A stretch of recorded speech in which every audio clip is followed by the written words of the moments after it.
fucking frauds. These people are odious fucks.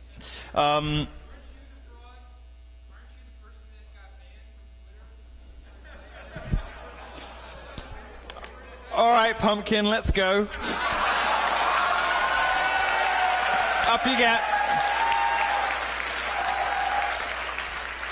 Now stand up and speak loudly. I'll try to get you a microphone.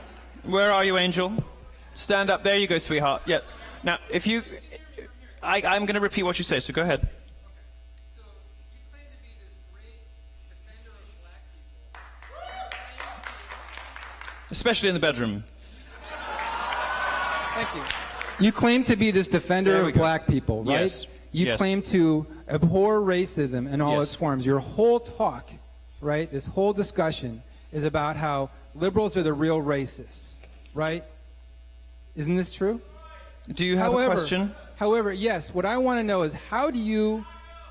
Shh, let him speak. He can embarrass himself without your help. How do you claim to be the anti-racist, the one who's calling out all the racists? Yes, get to the question, sweetheart. Just be patient. I'll get there.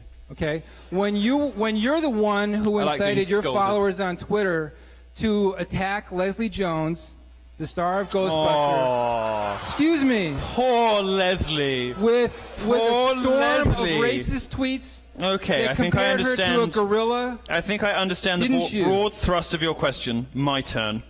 How can you justify all this defense of Black America and claim to be the savior of black folks when there is not a single black person in this audience? You're in the largest... Oh, there's one! Oh, there's one! You brought one... You found one black person in a city that's has the largest black population in the state to come to your talk. So why aren't there more black people here if you're such a defender of black America? All right, we have two. Explain why you were banned from Twitter. We have two questions in there. We're going to address both of them for you. Thank you very much for your question. Thank you for listening to him relatively respectfully. Why don't you sit down, Poppet, and I'm happy to address both things. Stop it. Stop it. Alluding to me as some kind of viper about to strike. I'm going to be lovely. I'm going to be very nice. First of all, stop believing what you read in the press. What I did... you should have picked this up by now from whatever terrible blog you read, whether it's Vox or Mike or BuzzFeed or God, not Gawker anymore, thank God. Sorry about that. You should have picked up by now the media doesn't always get everything right. For instance, the last election.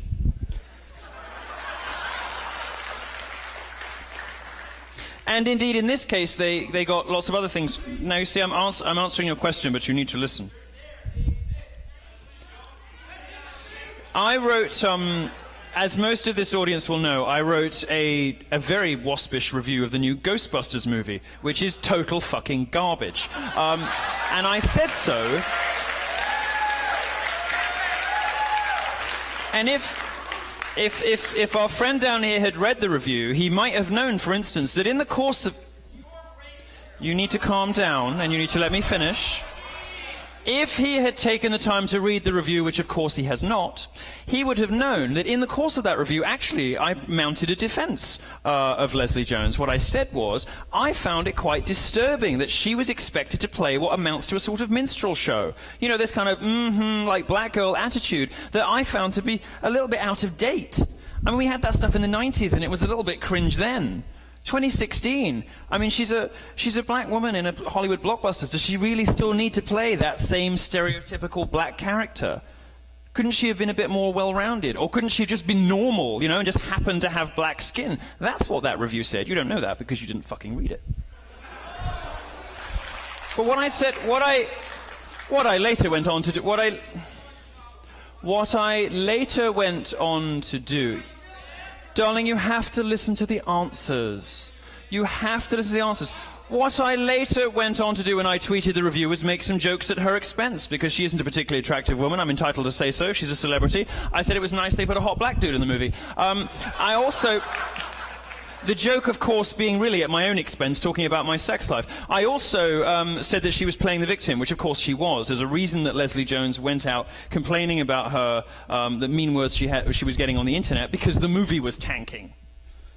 Do you believe for a second that a prominent Hollywood actress sits at home crying on their iPhone, surrounded by guilt and marble and millions of dollars because somebody said mean things on the internet? I don't believe that any more than you do. But she was deployed to complain about bad words on the internet. Now, it is true that following the publication of my article, some people, a small contingent on the internet, said things to her which I found utterly disgusting. And I have told every interviewer who ever cared to ask, which is not many of them because they're not interested in the truth, they're interested in identifying racists and ejecting them from polite society. I've told every... You have to listen, sweetheart. I'm actually indulging you. I am indulging you. I am indulging you with a far more detailed answer than you deserve. So you should listen. Now, most people aren't interested in what actually happens, and Twitter had been trying to get rid of me for a very long time. Now, in America, identity politics, which has sort of superseded reason, logic, and the truth as the guiding principle behind public life, takes root not just in the media, but also in social media companies in Silicon Valley. They hated Trump with a vengeance. They hated Trump even more than the media did. And Twitter took the opportunity to get rid of me, claiming that I was inciting targeted harassment of somebody. This is a charge I deny. This is a charge I refute utterly. I am not responsible for what hundreds of thousands of people on the internet tweet. I am responsible for what I tweet. Would the same people who claim that I was responsible for inciting harassment of Leslie Jones, as though she gives a shit what I or some random avatars on Twitter have to say about her, would the people complaining about that hold Justin Bieber accountable for the death threats sent to Selena Gomez? Would these people hold Beyoncé responsible for the death threats that her fans sent to Taylor Swift? Would these people hold any other person in public life responsible for the actions of their fans? Or is it more likely that there's a double standard at play when it comes to libertarians and conservatives that means that no matter what you do or what you say or how...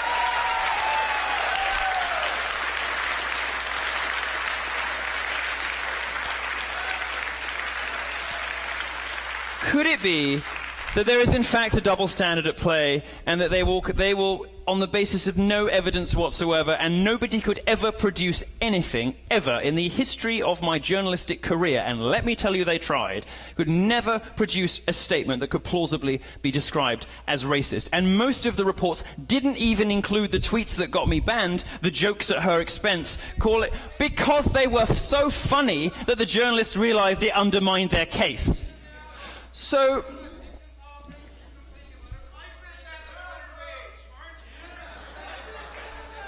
I'm not able to hear you because you're yelling again, but... So that's the answer to the first... Oh, dear. Are you joking? I don't think I'm a victim. It's the best thing that ever fucking happened to me. Are you kidding me? I wouldn't take my Twitter account back if they begged me. Are you kidding?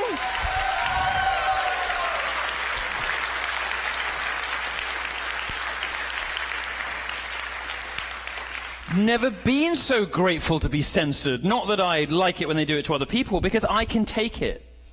Well, I'm sorry for being popular. I can take it as... You know what, never mind. But many private citizens can't. And the reason I made a fuss about it wasn't for my own sake. I don't give a shit. I am 10 times better known than I was before I lost that Twitter account. They did me an enormous professional favor in banning me from Twitter. The reason I care about it is not for me or for Azalea Banks, who I love, who said appalling things about people for years, but was only banned 2 weeks after she, guess what, endorsed Trump. They're happy to ignore things that would help black communities. Better schools, proper law enforcement, also better housing, all kinds of things that build stable families, stable, sustainable communities that are able to get the poorest, smartest kids to Harvard. They won't focus on any of those things. And the reason is that they don't actually care. They don't care about black people. Because if they did, they would act totally differently. If they did, they wouldn't talk about any of the things they talk about, and they would talk about all the things they don't talk about. But it's very obvious from what they advocate for, what they fight for, that they don't care about black people. Well, they don't, yes. Consider... Oh, I see. Oh, it's you. You've taken an awful... Oh, there we go. There we go. There we go. Can I have my cookies? They're here somewhere.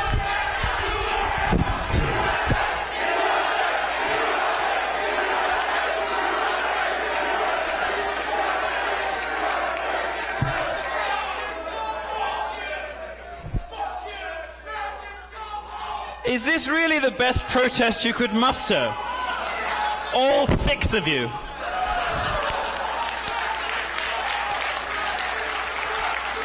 You'll notice it took them an enormously long time to pipe up because nothing I was saying was remotely objectionable until I addressed them and said they don't care about black people, exposing them. Until I drew attention to their hypocrisy, they had fuck all to say. Nothing to say.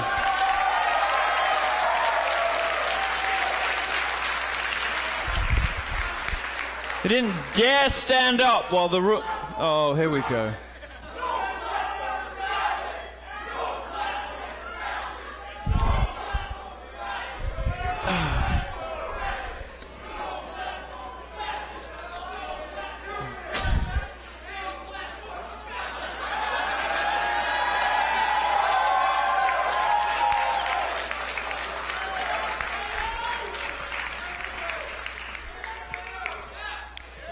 Let me know when you're done.